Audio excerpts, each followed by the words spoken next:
This channel does not promote any violent, harmful, or illegal activities. All content provided by this channel is meant for an educational purpose only.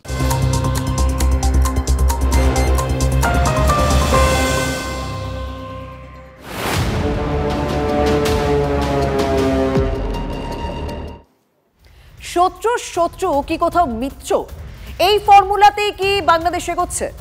ভারতের বিরুদ্ধে পদ্মা পারের কট্টরপন্থীরা বিদ্বেষ ছড়াচ্ছে, কলকাঠি নাড়ছে পাকিস্তান, আর তাতেই বাংলাদেশের জঙ্গি সংগঠনগুলি নতুন করে মাথা তুলছে। ভারতের সীমান্তে ষড়যন্ত্র করার ছক কষছে জেএমবির মতো জঙ্গি গোষ্ঠীগুলি। সূত্রে খবর, এই মর্মে কেন্দ্রীয় স্বরাষ্ট্র মন্ত্রকের রিপোর্ট দিয়েছে দেশের গোয়েন্দা বিভাগ। ভারত বাংলাদেশ সীমান্তে তাই বিএসএফ এর কড়াকড়ি।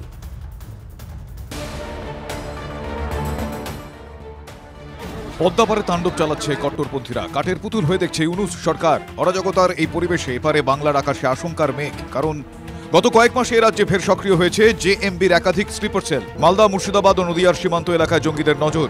বাংলাদেশের মদতেই এপার বাংলায় জেএমবির স্লিপার সেলগুলো সক্রিয় হচ্ছে। এই মর্মে স্বরাষ্ট্র মন্ত্রকের রিপোর্ট দিয়েছে কেন্দ্রীয় গোয়েন্দা সংস্থা। গোয়েন্দাদের কপালে ভাঁজ ফেলেছে নিষিদ্ধ জঙ্গি সংগঠন জামাতুল মুজাহিদিন বাংলাদেশের স্লিপার সেল। গোয়েন্দাদের আরও দাবি, ভারত বিরোধী কার্যকলাপে হাত ধরছে জঙ্গিরা। জেএমবির সঙ্গে হাত মিলিয়েছে হরকত উল জিহাদি বাংলাদেশের পুরনো মডিউলগুলিও।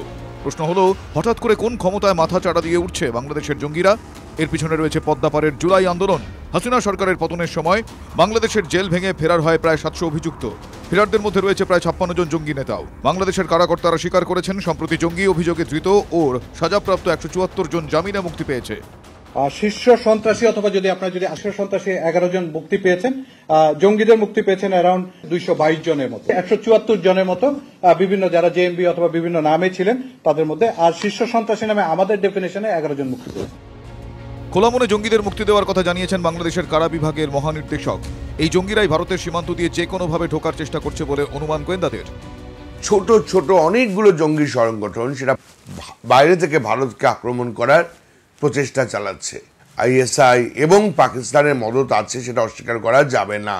হাসিনা সরকারের আমলে জামাতুল মুজাহিদিন বাংলাদেশ, জাগ্রত মুসলিম জনতা বাংলাদেশ, আনসার উল বাংলা টিম, আনসার আল ইসলাম, হরকত উল জিহাদি বাংলাদেশ, আল্লাহর দল, হিজবুত তহরির, শাহাদাত ই আল হিকমা, জামায়াতুল আনসার ফিল হিন্দাল শারকিয়া। বাংলাদেশে এই 9টি সংগঠন জঙ্গি কার্যকলাপের জন্য খাতায় কলমে নিষিদ্ধ, কিন্তু বাস্তবে ভারতের গোয়েন্দাদের দাবি, বর্তমানে আল কায়দা বাংলাদেশ সংগঠনের ছায়াতে একাধিক জঙ্গি সংগঠন কাজ করছে। স্বরাষ্ট্র মন্ত্রকে দেওয়া যে রিপোর্ট ভারতীয় গোয়েন্দাদের, সেখানে স্পষ্ট দাবি করা হয়েছে যে তাদের হাতে এমন বেশ কিছু প্রমাণ আছে যেখান থেকে বোঝা যাচ্ছে যে পাক গুপ্তচর সংস্থা সরাসরি এই ধরনের যে জেহাদি সংগঠনগুলো রয়েছে, জামাতুল মুজাহিদিন বাংলাদেশ থেকে শুরু করে হুজিবির মতো সংগঠন, তাদের লজিস্টিক সাপোর্টও দিচ্ছে এবং অর্থ সাহায্যও করছে। গোয়েন্দাদের দাবি, দুদিন আগে উত্তর 24 পরগনা, নদিয়া, উত্তরবঙ্গের কয়েকটি সীমান্তে হামলাবাজ ড্রোন উড়িয়েছে বাংলাদেশ সেনা। ঢাকার দাবি, সীমান্তে সুরক্ষার জন্য এই নজরদারি, কিন্তু এর পিছনে ষড়যন্ত্র দেখছে ভারতের গোয়েন্দা বিভাগ। তাই সীমান্ত রক্ষা বাহিনীর গোয়েন্দা শাখা নজরদারিতে কড়াকড়ি করেছে। ক্যামেরায় কল্যাণের সঙ্গে সিজার, TV9 বাংলা। দুধকলা দিয়ে কি কালসাপ পুষছে ইউনূস সরকার? ইঙ্গিত কিন্তু স্পষ্ট। শোনা যাচ্ছে বাংলাদেশ সেনাবাহিনীর ইসলামীকরণ করতে চাইছে মৌলবাদীরা। গোদা বাংলায় বাংলাদেশ সেনায় জঙ্গি ঢোকানোর চেষ্টা। পরিস্থিতির উপর কড়া নজর রাখছে ভারত। হাসিনা দেশ ছাড়ার পর থেকে 200-রও বেশি জঙ্গি নেতাকে জেল থেকে ছেড়ে দিয়েছে ইউনূস প্রশাসন। সরকারে জামাতের প্রভাব থাকায় প্রশ্রয় পাচ্ছে কট্টরপন্থী ইসলামিক সংগঠনগুলো। আর তার পরিণাম, ঢাকায় আইসিসের পতাকা হাতে ভারত বিরোধী স্লোগান, সঙ্গে হামলার হুঁশিয়ারি। ভারত তুমি খানখান হয়ে যাবে, টুকরো টুকরো হয়ে যাবে। এদেশের তৌহিদি জনতা নিজেরাই নিজেদের হাতে দায়িত্ব তুলে নিতে বাধ্য হবে। হেফাজতে ইসলাম বৃহত্তর কর্মসূচি দিতে বাধ্য হবে। গোটা বাংলাদেশে বিদ্রোহের আগুন ধরবে। ये पाकिस्तान तुम्हारा है, इस पाकिस्तान का जो एटम बम है ना, वो भी तुम्हारा है। आए जुर्रत करे कोई आंख उठाकर बांग्लादेश की तरफ देखने की, उसकी आंखें निकाल देंगे। भारत के আমি কোনো শক্তিশালী দেশই মনে করি না। ওই যে কথায় বলে, কুজোরও স্বাদ হয় চিত হয়ে শুতে। আর সেই পথে হেঁটেই কট্টরপন্থীরা গরম করতে উঠে পড়ে লেগেছে ওপারের হাওয়া। শুধু লম্বা চওড়া বাঁধ নয়, সূত্রের খবর, বাংলাদেশ সেনাবাহিনীতেও নাকি মাথা গলাতে চাইছে মৌলবাদীরা।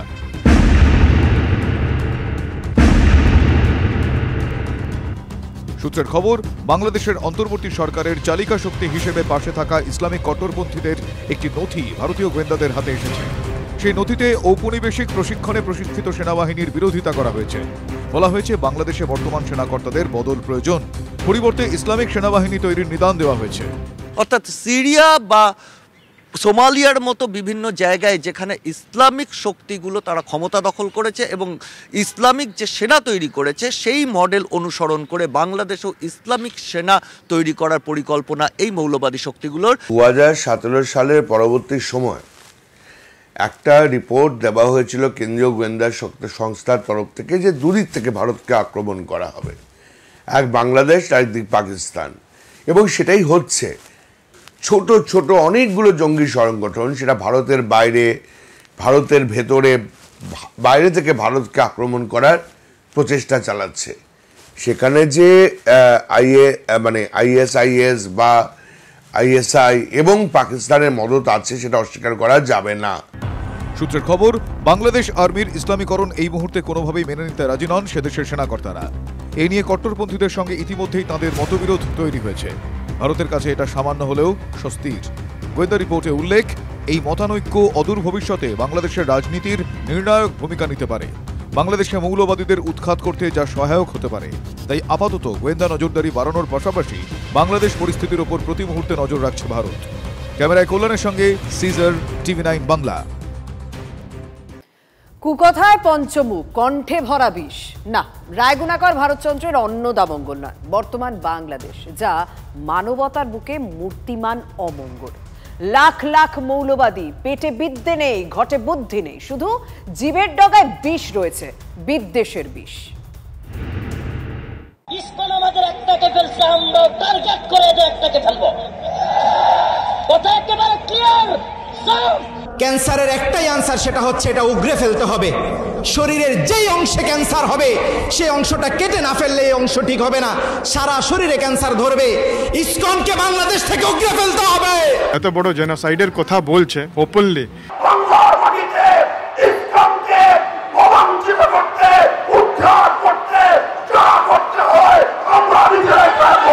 বাংলাদেশের সমস্ত মানুষ ঐক্যবদ্ধভাবে ইসলামের বিরুদ্ধে আন্দোলন করবে, সংগ্রাম করবে, যুদ্ধ করবে ইনশাআল্লাহ। যদি এত লোক ওর কথা শুনে যদি রাস্তায় নেমে এরকম কিছু করতে শুরু করে, মুসলিম নামধারী যারা আবার এই ইসকন সভাপতি হিন্দুকে গ্রেফতার করায় সরকারের নিন্দা করতেছে, তাহলে বোঝা যায় এখনো দেশে ভারতের রয়ের দালাল আছে। রুশ ভারতের দালালেরা হুঁশিয়ার, সাবধান। দালালিয়ার কর্মীরা পিঠের চামড়া থাকবে না। ভারত তুমি খানখান হয়ে যাবে, টুকরো টুকরো হয়ে যাবে। এদেশের তৌহিদি জনতা নিজেরাই নিজেদের হাতে দায়িত্ব তুলে নিতে বাধ্য হবে। হেফাজতে ইসলাম বৃহত্তর কর্মসূচি নিতে বাধ্য হবে।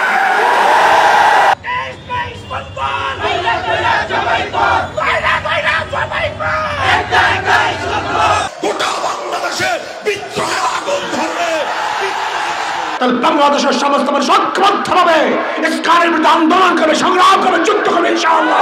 ভারতকে আমি কোনো শক্তিশালী দেশই মনে করি না। তাহলে তো পুলিশ, আর্মি আর ডক্টর ইউনুস উনিও চাইলে এটা থামাতে পারবেন না।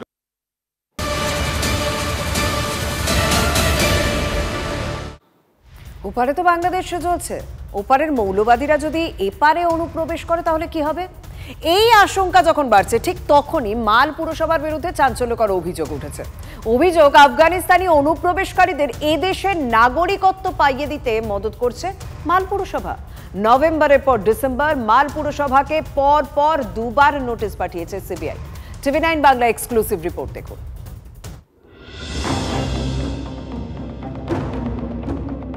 বাংলাদেশের চরম অরাজকতা, এ রাজ্যে অনুপ্রবেশের আশঙ্কা বাড়ছে। এই অবস্থায় সিবিআই স্ক্যানারে তৃণমূল পরিচালিত মাল পুরসভা, এই পুরসভার বিরুদ্ধে বিস্ফোরক অভিযোগ উঠছে।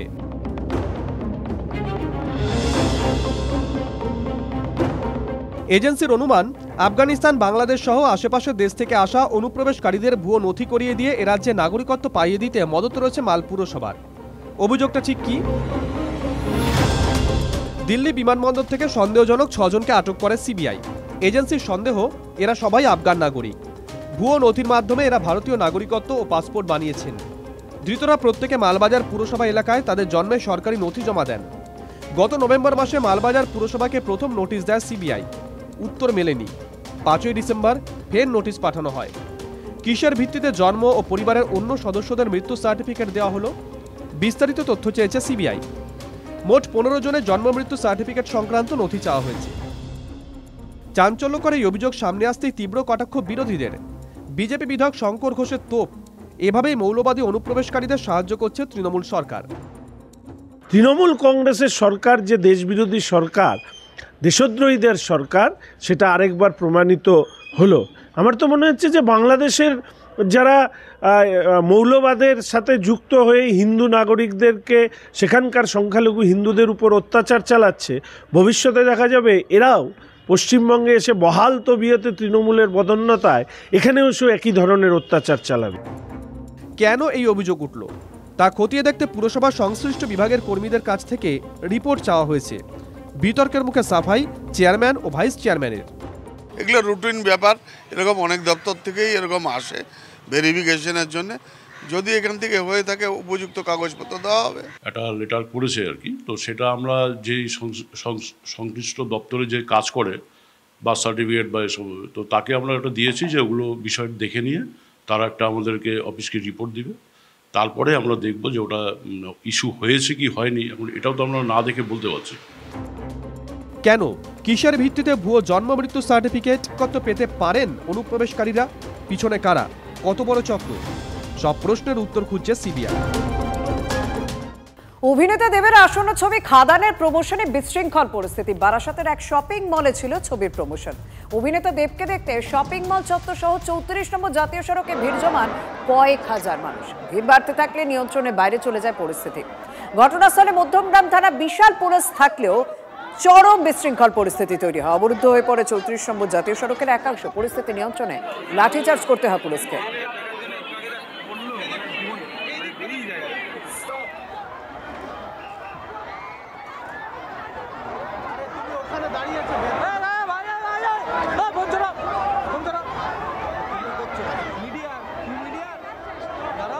চৌত্রিশ নম্বর জাতীয় সড়কের একাংশ রীতিমতো বন্ধ হয়ে যায় এই বিশৃঙ্খল পরিস্থিতির জন্য।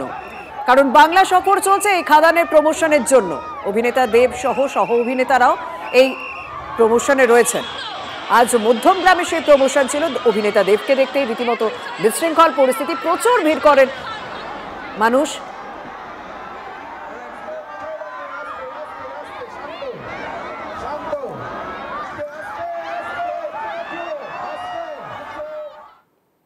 রাজ্যে আবার ধর্ষণের অভিযোগ। আবারও ছোট্ট একটি মেয়ে। মুর্শিদাবাদে বড়োয়ায় 5 বছরের শিশুকে ধর্ষণের অভিযোগ উঠল এলাকারই যুবকের বিরুদ্ধে।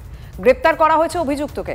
পক্সো আইনে মামলা রুজু করা হয়েছে। গুরুতর আহত অবস্থায় হাসপাতালে চিকিৎসা চলছে ছোট্ট নির্যাতিতার। বাংলায় আর কবে নিরাপদে থাকবে নারীরা? এই প্রশ্ন তো বারবার উঠছে।